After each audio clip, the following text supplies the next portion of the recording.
Hello friends. तो चलिए हम आज की स्टोरी स्टार्ट करते हैं। आज की स्टोरी का नाम है अहंकार का फल। एक बहुत ही घना जंगल था। उस जंगल में एक आम और एक पीपल का पेड़ था। एक बार मधुमक्खी का झुंड उस जंगल में रहने आया, लेकिन उन मधुमक्खी के झुंड को रहने के लिए एक घना पेड़ चाहिए था। रानी मधुमक्खी की नज़र एक पीपल के पेड़ पर पड़ी, तो रानी मधुमक्खी ने पीपल के पेड़ से कहा, हे पीपल भाई, क्या मैं आपके इस घने पेड़ की एक शाखा पर अपने परिवार का एक छत्ता बना लूं? पीपल को कोई परेशान करे या पीपल को पसंद नहीं था। अहंकार के कारण पीपल ने रानी मधुमक्खी से गुस्से में कहा, हटो यहाँ से, जाकर कहीं और अपना छत्ता बना लो, मुझे परेशान मत करो। पीपल की बात सुनकर पास ही खड़े आम के पेड़ ने कहा, पीपल भाई, बना लेने दो ना छत्ता, यह तुम्हारी शाखाओं को सुरक्षित रखेंगी। पीपल ने आम से कहा, तुम अपना काम करो, इतनी ही चिंता है तो तुम ही अपनी शाखा पर छत्ता बनाने के लिए क्यों नहीं कह देते। इस बात से आम के पेड़ ने मधुमक्खी रानी से कहा, हे मधुमक्खी रानी, अगर तुम चाहो तो तुम मेरी शाखा पर अपना छत्ता बना लो। इस पर रानी मधुमक्खी ने आम के पेड़ को आभार व्यक्त किया और अपना छत्ता आम के पेड़ पर बना लिया। समय बीतता गया और कुछ दिनों बाद जंगल के कुछ लकड़हारे आए। उन लोगों को आम का पेड़ दिखाई दिया और वे आपस में बात करने लगे कि इस आम के पेड़ को काटकर लकड़ियाँ ले लिया जाए। वे लोग अपने औजार लेकर आम के पेड़ को काटने चले।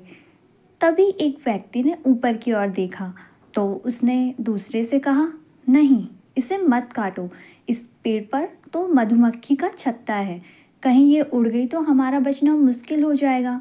उसी समय एक आदमी ने कहा, क्यों ना हम लोगों को ये पीपल का पेड़ काट लेना चाहिए, इसमें हमें ज़्यादा लकड़ियाँ भी मिल जाएगी और हमें कोई खतरा भी नहीं होगा। वे लोग मिलकर पीपल के पेड़ को काटने लगे। पीपल का पेड़ दर्द के कारण ज़ोर ज़ोर से चिल्लाने लगा, बचाओ बचाओ। आम को पीपल की चिल्लाने की आवाज़ आई तो उसने देखा कि कुछ लोग मिलकर उसे काट रहे हैं।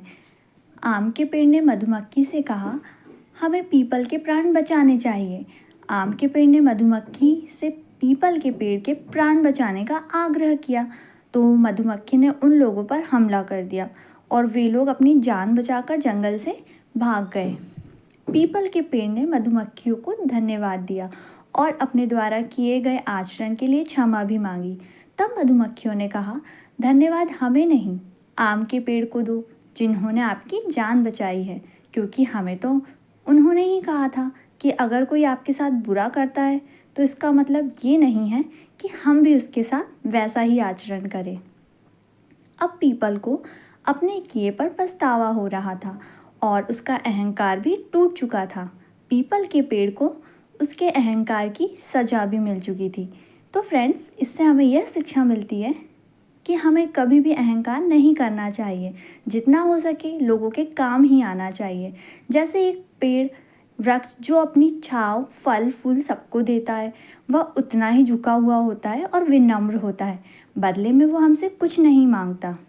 हमें भी उन पेड़ों और वृक्षों की तरह होना चाहिए जो केवल विनम्र हो और दूसरों की मदद करना जानते हो, बदले में कुछ भी एक्सपेक्ट ना करें।